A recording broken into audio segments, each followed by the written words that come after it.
Welcome to Navotas United Cooperative Union. We are the Navotas United Cooperative Union, a strong alliance of local cooperatives built on trust, cooperation, and shared growth. This is who we are. This is the spirit of cooperation. Welcome to the Navotas United Cooperative Union. I'm Evan Johnny E. Corpus, President of NBBS Greenland Books Cooperative, proud member of the Navotas United Cooperative Union. And I'm Nicole Aguilar.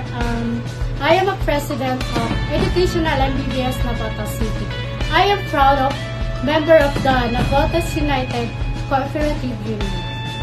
I'm Marvin Gailawan, president of Samahan ng Mangingisda ng San Rafael, proud member of Navotas United Cooperative Union.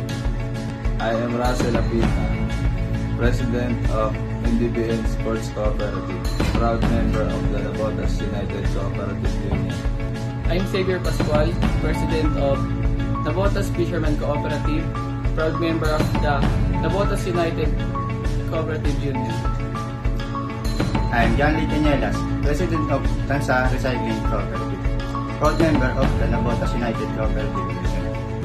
We, the members of the Navotas United Cooperative Union, believe in unity, empowerment, and progress. Join us in building a stronger Navotas through cooperative efforts. In the heart of Navotas, where hard work, unity, and progress meet, we stand together as one. Together, we rise as one.